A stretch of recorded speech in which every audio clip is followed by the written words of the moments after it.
My guest today is Ed Rollins. Ed is one of the most respected people in politics. In 1984, Ed was the national campaign director for the re-election of President Reagan. In '84, he won 49 states out of the 50.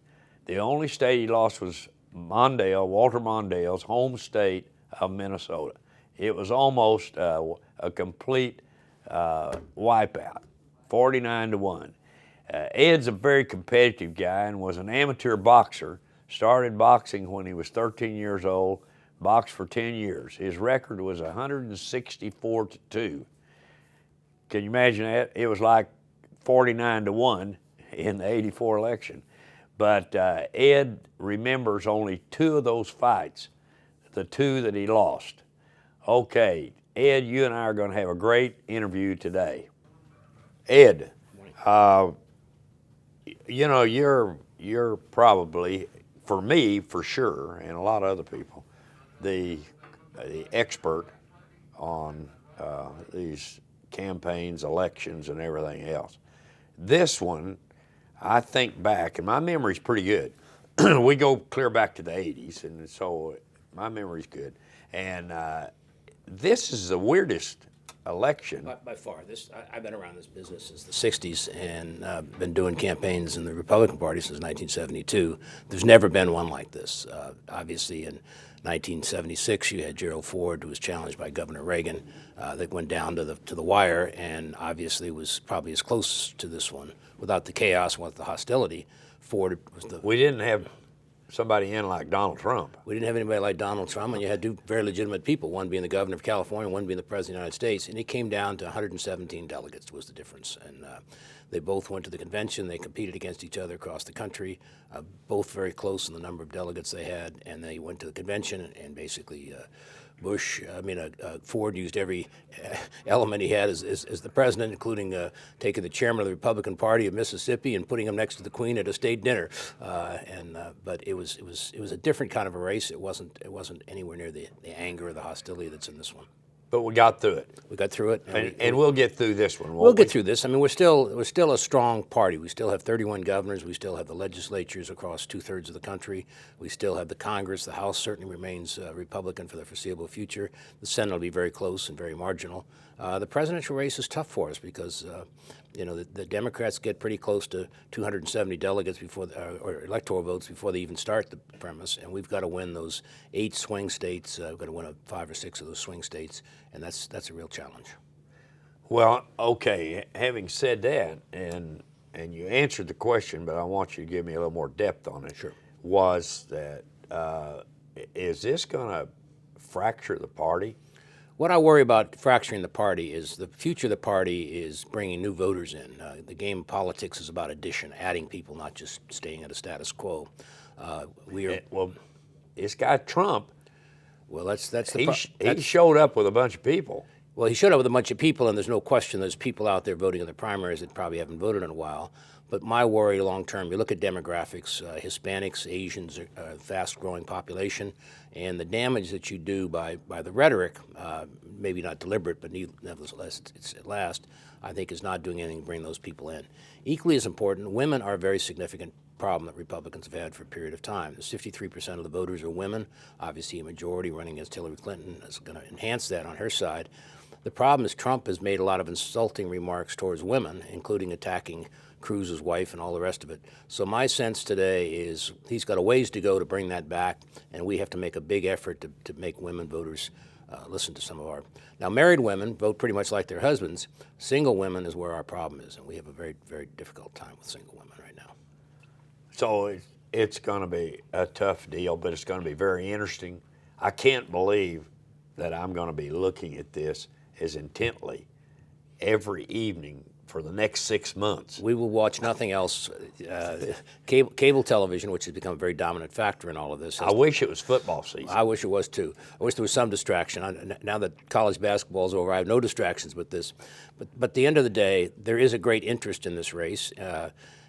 Ironically, you're now down to 2 candidates, I think. I think Ted Cruz, Senator Cruz from Texas, who I'm sure you know well, and Donald Trump, who everybody now knows his name but don't know a whole lot about him. are really the two serious candidates. Governor Kasich, who's still in the race, the governor of Ohio, really I don't think is going to be able to be a factor long term. Well, Kasich he's running for the ticket, isn't he? Well, I think so. He keeps saying he doesn't want to be vice president. Very few people have ever turned that down. But I think the reality is the longer he stays in, the more difficult it is for Cruz to get a one-on-one. And he's pulling some votes. He's not pulling any delegates. And I think at the end of the day, the only place he's won is his home state. Okay, let's backtrack to Reagan. 80 campaign, 84 campaign, and you were the chairman in 84, the NRCC. Actually, I was Reagan's chairman. I became the NRCC at a later point. Reagan was a fabulous candidate, and you had to remember in history, we kind of had 4 or 5 presidencies that had failed. We had Kennedy assassinated, we had Lyndon Johnson driven from office, we had Richard Nixon driven from office, we had Gerald Ford voted out of office, we had Jimmy Carter voted out of office, and people were beginning to think the presidency didn't work anymore.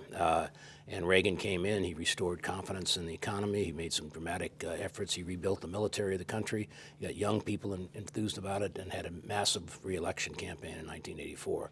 All I had to do was basically not fall off the horse. It was like riding Secretariat. All you had to make sure he got around the track. And so my job was pretty easy. He was a wonderful candidate to work with. But then you ran the NRCC. I did that. I had been in the White House with Reagan. I went back to the White House for the second term in 1989. Guy Vanderjack had been the chairman of the Congressional Committee, came to me and asked me if I could help them. And I think the only thing that I did help them on is having grown up in California politics, I knew a lot about reapportionment. And the reapportionment was going to take place in 1990. For decades, we had been outmaneuvered by the Democrats. And so I brought in a very strong team to look at the reapportionment project along with the RNC.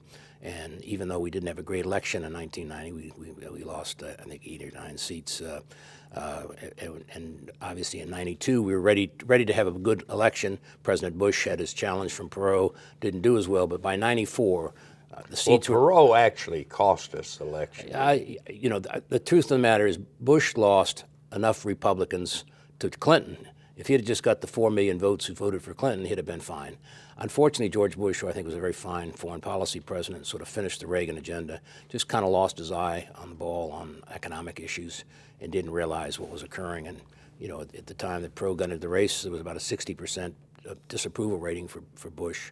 And he never quite understood the significance of the deficit or how people were starting to hurt in 1990. And Ross Perot was a guy who talked about the deficit. He was kind of a plain-spoken guy, and obviously at one point in time had 19% of the ended up with 19% of the vote. But at one point in time, he had 39% of the vote, was leading Bush and Clinton both, and I think to a certain extent distracted from the campaign that Bush might have run. I don't think he cost Bush the election. I think Bush himself was on a downward trend. So Bush did it to himself. Well, I think he lost. I think it was the third term of Reagan. I used to always say he ran on Reagan's coattails. Reagan was for 3 things: strong national defense, cutting taxes, getting government off the backs of small business. Bush raised taxes, cut defense, and started re-regulating again, and he lost 29% of the Republican vote. But I remember also he said this will be a kinder and gentler election. That was in 88. He said that at the convention, and when he said that, I said, kinder and gentler than who? Ronald Reagan, the man who gave you your job as the vice president, one of the great presidents of all time. What do you mean by kinder, gentler? Those are the words of... that was 88. That was 80. He said that in the convention in 1988. Kinder, gentler. I could not believe that statement. Well, there were a lot of us felt that way. I mean, and I think to a certain extent, it didn't work out for him. I mean, he made 2 pledges in that convention. One, he wasn't going to read my lips, I'm not going to raise taxes. When he basically broke that commitment, the base just moved away from him very rapidly. And obviously, he should have at least stuck with it through the term. Well, we went forward pretty fast, backtracked a little bit, brought up some things that I know that my viewers are going to listen. I'm having Ed Rollins on with me. It's a big deal. Big deal for me to be with you, pal. But thanks for joining me this morning. My pleasure. Thank you.